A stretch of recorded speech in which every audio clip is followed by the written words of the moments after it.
Oh, hey, so I'm pretty sure most of us have heard of the great Akira Toriyama. Over the course of his career, he has created a range of characters and stories that have been remembered and are going to be remembered across the entire world for many, many generations to come. Heck, even my grandma knows who Goku is, I think. His most famous work, oh, come on, you know what it is, I know what it is, we all know what it is, come on, let's be honest here. Of course, I'm talking about Blue Dragon.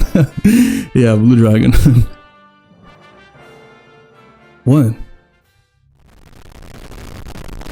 Dragon Ball, Akira Toriyama's most famous work. But did you know Akira Toriyama actually uses talent in the world of video games, not just in animation, but also in gaming? That's right. Are you ready? Just to name a few games that he's been involved with. We're talking about Dragon Quest 1, Dragon Quest 2, Dragon Quest 3, Blue Dragon, of course, and Dragon Quest 4. This is Blue Dragon, one of Microsoft's attempts to jump into the Japanese market and try to dominate it for good. And well, believe it or not, Blue Dragon actually sold pretty well in Japan, as well as over here in the West. I know, right? A brand new IP, let alone a brand new JRPG IP, doing very good worldwide? I cannot wait for the sequel, dude. And the sequel got canceled, didn't it? What?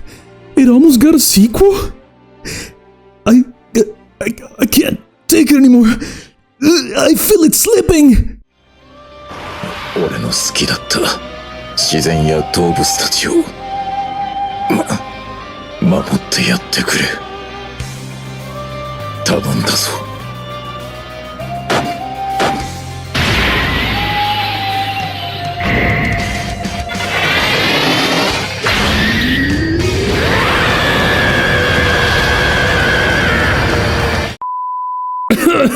Yeah, that was a little exaggeration of how I felt when I heard that an actual sequel was in the making, but it was canceled due to, I don't know, corporate greed, probably. Well, technically speaking, we did get a sequel to Blue Dragon, but number one, I've not played it yet, and number two, I've heard it's pretty ass. Yeah, man, we don't talk about Awakened Shadow or Blue Dragon Plus, but come on, guys.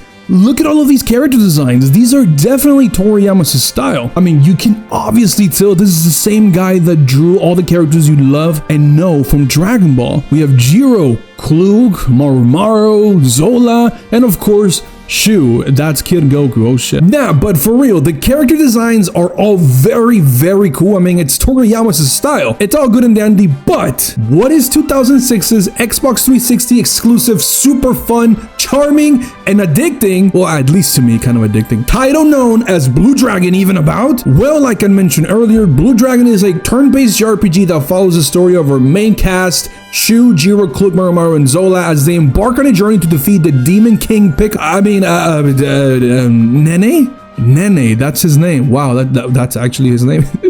What a bit. Yeah, his name is pretty unique if you ask me. It is unique, but it wouldn't sound so good, I guess, if it was said in other languages, like, I don't know, Spanish? The plot of Blue Dragon is actually very, very simple. Now, that is not a bad thing. Toriyama's stories are relatively simple to tell when just analyzing them on the outside. In this case, we have our, group of heroes that unite forces to defeat a common enemy. In this, yeah, Nene, I still can't believe that's his name. Not the most complicated plot, but what makes this game's story good, in my opinion, is in those little moments where we take a break from the flashy fights and the flashy cutscenes and we get to see a little depth from our characters. For instance, early in the game, Marumaru's village gets poisoned by Nene, and after gathering a plant that will supposedly, maybe, who knows, I don't know, you don't know, heal the village from dying, depending on whether or not a 5-year-old Klug remembers the correct memories and the correct plan from her childhood, is kind of dark, to say the least. And after creating the medicine and giving it to the villagers, she genuinely feels scared that the cure won't work, and this is where we get to experience one of the best cutscenes in this freaking game. 朝が来るのがね。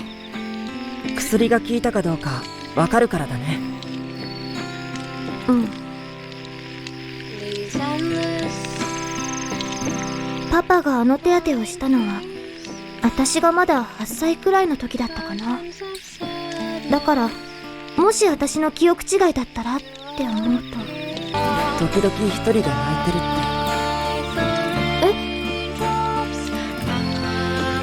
シュウが言ってた。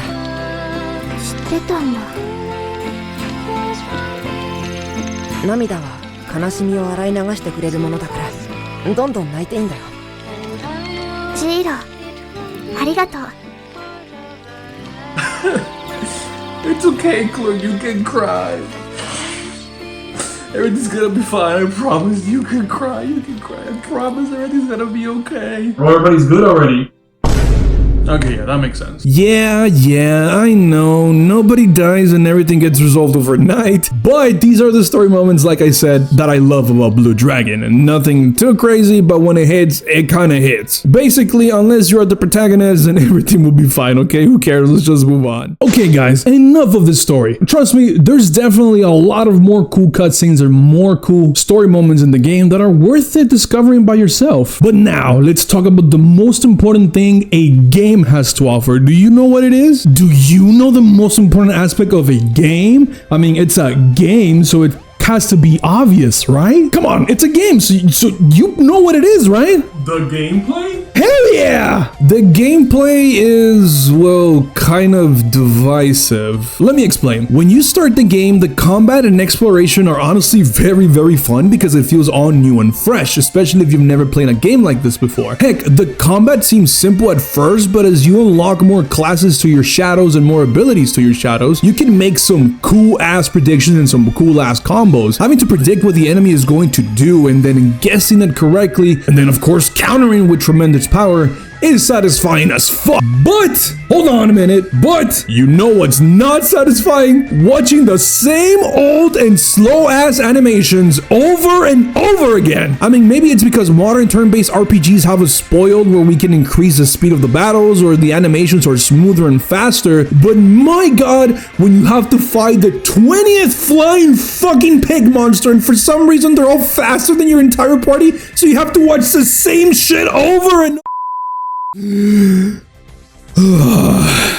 It's not all bad though. Let me tell you my favorite gameplay discovery that I made playing this game as a grown-ass adult that I didn't think about it or I didn't notice when I played it as a kid. So in Blue Dragon, you can have a certain formation of your party. You know, you can set up some characters in the back row so that they don't take that much damage, but their physical attacks will be super weak. Or you can put them in the front lines to deliver strong physical attacks while at the same time they will be taking all the hits. Basically, you want your support characters, your magicians in the back, and you want your tanks and your super strong physical characters in the front.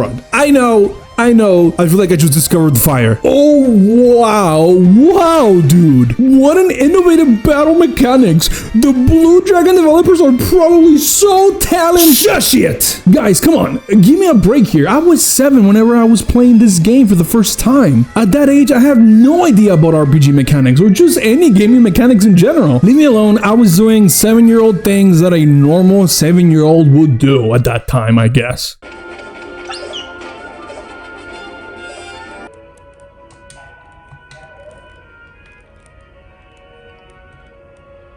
I have no idea what I'm doing.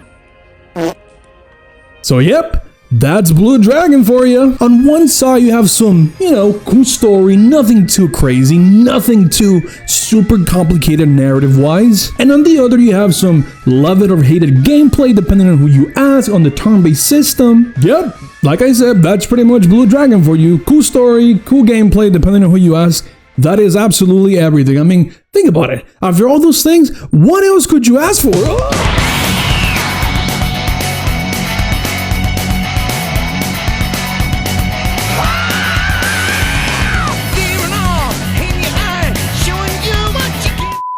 Nobuo Uematsu. I definitely butchered that, didn't I? Sound familiar? Yep, me neither. But one quick Google search shows some of the masterpieces he has composed for some of the best games in the industry. I mean, look at all these games that he has made music for. Rad Racer? Anybody? But yeah, guys, jokes aside, this guy knows how to compose music. I mean, the fact that he can create emotional pieces like this.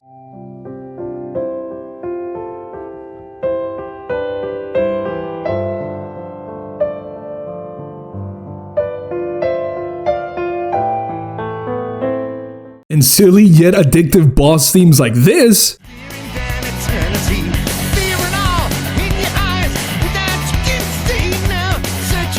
It's freaking crazy. Yup, you heard that correctly. This is the boss battle thing for Blue Dragon. You know, at first the song is honestly kind of cringy, so much so that it makes you say, the fuck is this? But after a while, you start getting obsessed with it to the point where you start doing silly dances on YouTube. But yeah, man, who would have thought? Akira Toriyama as his character design, Nobuo Uematsu as a composer. This was the perfect recipe for success.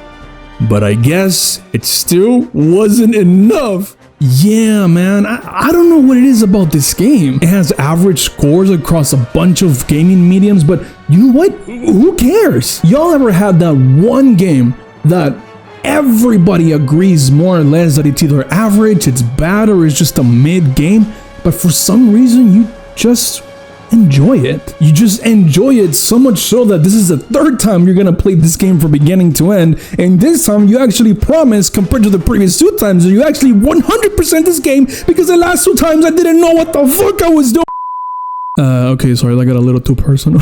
Actually speaking, I have a pretty solid idea as to why I feel this way about Blue Dragon rather than any other game. Funny enough, I think it's because the memories that are attached to it rather than the actual, I guess, gameplay of it. So for this video, let me tell you my fondest memory of Blue Dragon 2006 or 7, which, funny enough, it has nothing to do with the game itself, no mechanics, not a specific cutscene, no boss battles. Well, there's some cool boss battles in the music, of course, but it was rather of how I obtained it and how it just became a special game the very first second I bought it.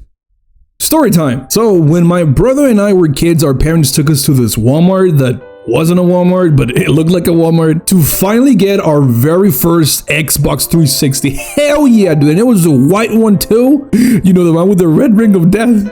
But we didn't know that at the time. Unfortunately, the system had no games bundled in, so they were nice enough to let us choose a game for us each. My older brother, being the more mature person, was more into, well, more mature games, you know, first-person shooters, third-person shooters, sports games, dating simulators. So he chose the best game for a 9-year-old kid, Gears of War. I know, right? He was crazy. On the other hand, me, the little scary bitch that I was, I wanted to get something a little less, well, I don't know, gory, scary. I'm sorry for being a freaking kid, man. And thinking back at it now, the selection of games they had at the store were freaking bangers.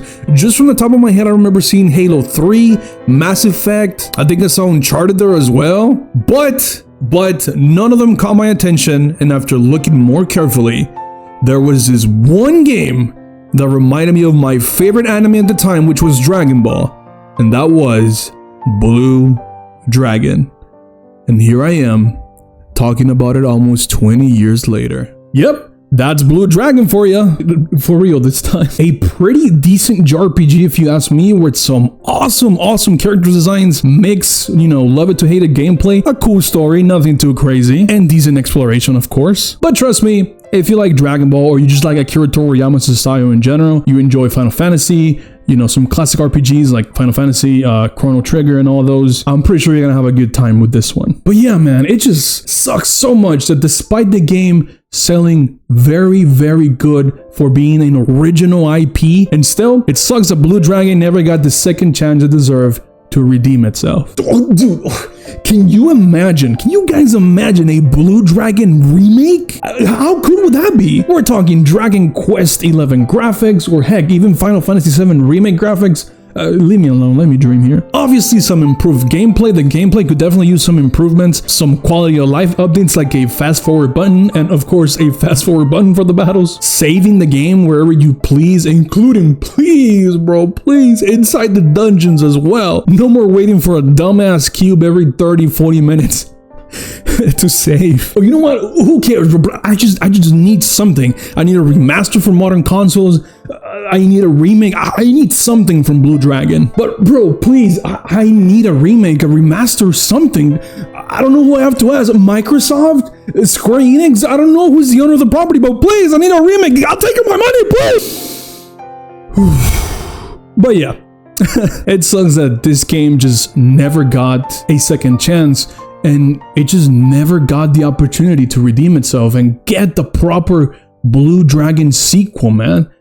But oh well, I guess that's just life, you know. What about me, sir? Well, I mean, not everybody gets an opportunity in the gaming industry. That's just how it is. sir? I hope you guys enjoyed this video. If you did, please don't forget to leave a like and subscribe for more content like this.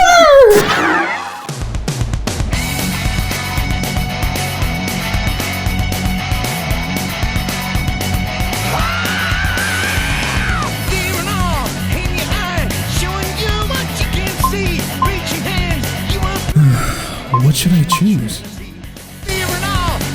Alright, I'll try a normal shuttle attack. Let's go!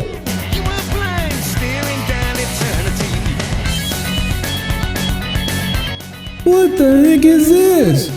Oh, I guess that makes sense. I just started this 3. Well, one can hope for a crit, I guess. Yeah!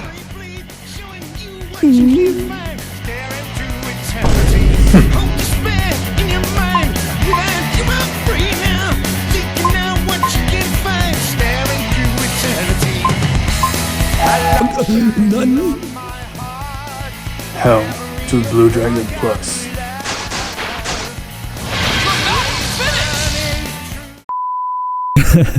Okay, Blue Dragon Plus is not that bad. I should know.